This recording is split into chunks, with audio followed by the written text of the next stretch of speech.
আসসালামু আলাইকুম। পৃথিবীর যে প্রান্ত থেকে দেখছেন, যেখান থেকে দেখছেন, সবাইকে সালাম ও শুভেচ্ছা জানাচ্ছি। আসসালামু আলাইকুম। বাংলাদেশের আজকের রাজনৈতিক প্রেক্ষাপটে সর্বশেষ পরিস্থিতি দেখে মনে হচ্ছে যে বিএনপির শুভবুদ্ধির উদয় হয়েছে এবং রাজনৈতিক গতিপথটা অন্যদিকে মন নিচ্ছে। এই জন্য প্রথমে আমি বিএনপিকে সাধুবাদ জানাই, ধন্যবাদ জানাই। কারণ বিএনপি এই জিনিসটা রিয়ালাইজ করতে অনেক সময় লেগেছে।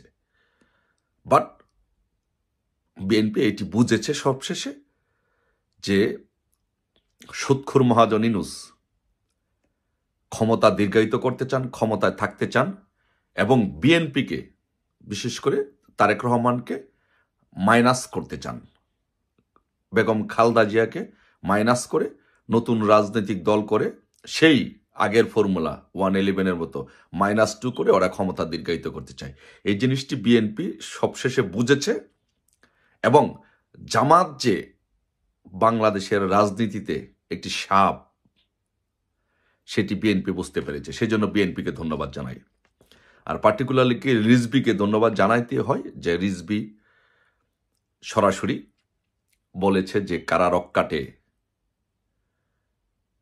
কারা গলা কাটে, কারা খুর পাটি, জামাতকে উদ্দেশ্য করে এই কথাগুলো বলেছে। এই জন্য রিজভিকেও ধন্যবাদ।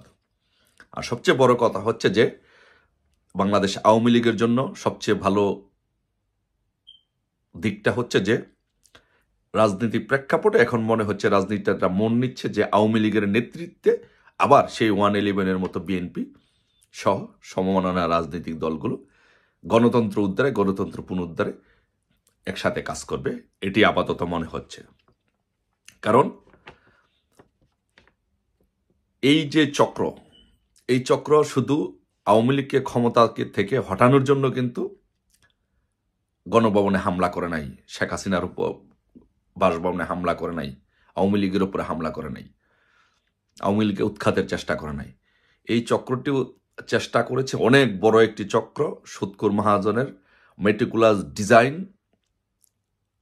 একটি প্রজেক্ট, যে প্রজেক্টের মাধ্যমে আওয়ামী লীগ সরকারকে উৎখাত করে এদেশের রাষ্ট্র ক্ষমতা দখল করে মার্কিন যুক্তরাষ্ট্রে বিশেষ করে হিলারি ক্লিন্টন এবং জো বাইডেন অ্যাডমিনিস্ট্রেশনের এজেন্ডা বাস্তবায়ন করার জন্য ইউনূস কাজ করেছে।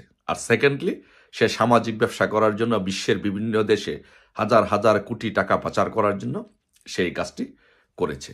সো এটি সব দিন শেষে সুদখোর মহাজন ইউনূসের এই পরিকল্পনা বিএনপি বুঝতে পেরেছে, রিজভিরা বুঝতে পেরেছে, ফখরুল সাহেবরা বুঝতে পেরেছেন। এই জন্য তাদেরকেও ধন্যবাদ। এটা দিন শেষে ওনারা বুঝতে পেরেছেন। কারণ এই বাংলাদেশের জন্য আওয়ামী লীগের কোনো বিকল্প নেই। আর প্রত্যেকটা দেশে একটা বিরোধী দল লাগে, আর সেই বিরোধী দল হিসাবে বিএনপি ছিল, বিএনপির মাঠে একটা অবস্থান আছে। তাই আমরা বিএনপিকে বলবো, আসুন আওয়ামী লীগের নেতৃত্বে আবারও ঐক্যবদ্ধ হয়ে আমরা বাংলাদেশের গণতন্ত্র পুনরুদ্ধার করি। আর ইদানিংকালে একটি জিনিস দেখতে পেলাম যে বাংলাদেশের যেই কতিপয় সমন্বয়কারী সন্ত্রাসী, পুলিশ হত্যাকারী, ছাত্র জনতা হত্যাকারী সমন্বয়করা বাংলাদেশের পতাকা নিয়ে কথা বলে, বাংলাদেশের সংবিধান নিয়ে কথা বলে, বাংলাদেশের মুক্তিযুদ্ধ নিয়ে কথা বলে। ওরা বাংলাদেশের মুক্তিযুদ্ধ মানে না, ওরা বাংলাদেশের পতাকা মানে না, ওরা বাংলাদেশের স্বাধীনতা মানে না।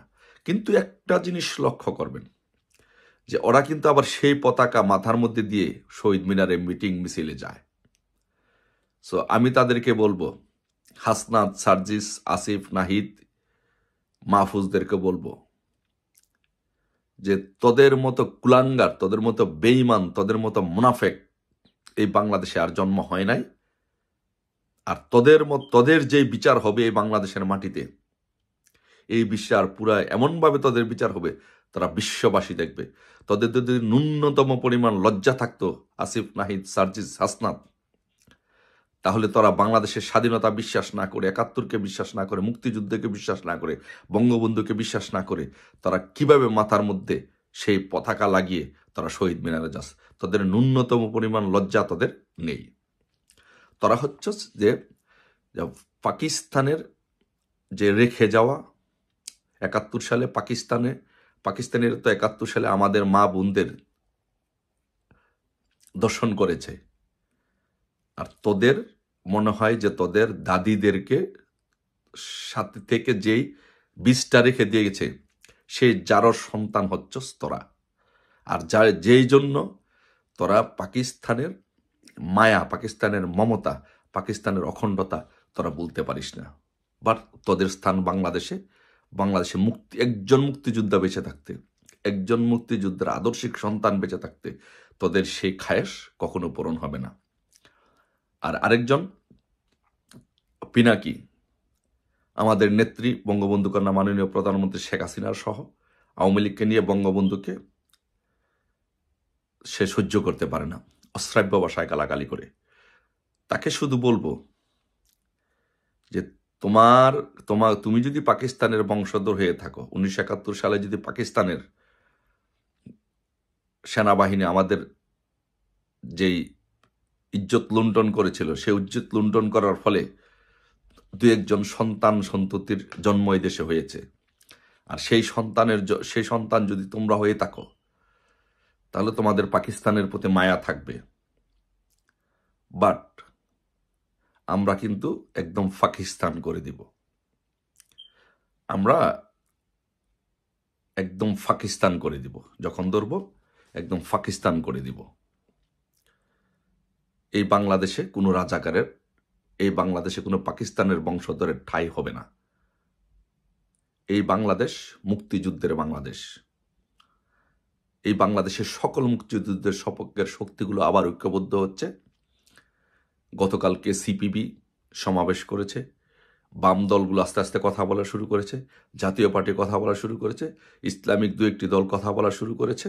ইনশাল্লাহ আমি আওয়ামী লীগের নেতৃবৃন্দদেরকে বলবো যে, আমি বারবার বলি, এই জিনিসটি বারবার বলা ঠিক না, আবারও বারবার বলি, কারণ অভিজ্ঞতা শেয়ার করতে হয়। 111-এর ঠিক আমরা এরকম একটি পরিস্থিতি আমরা ফেস করেছি। প্রথমে মনে হয়েছে একদম দুই নেত্রীকে শেষ করে দিব, শেখ হাসিনাকে শেষ করে দিবে, রাজনীতি করতে পারবে না।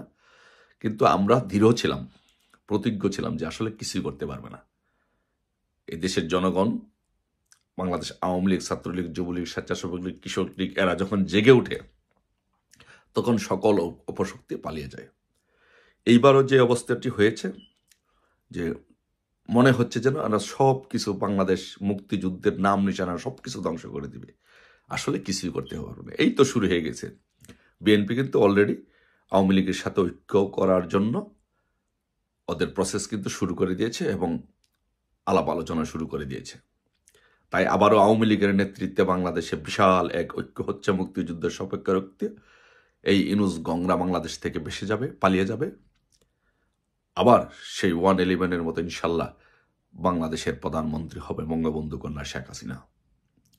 তাই সকলকে বলবো, এই পাকিস্তানিদের দোসর আসিফ নজরুল, নাহিদ, আসিফ, হাসনাত, সার্জিস, পিনাকি সহ এদের এই বাংলাদেশে ইনশাল্লাহ এদের বিচার একদিন বাংলার মাটিতে হবে এবং চরম বিচার হবে।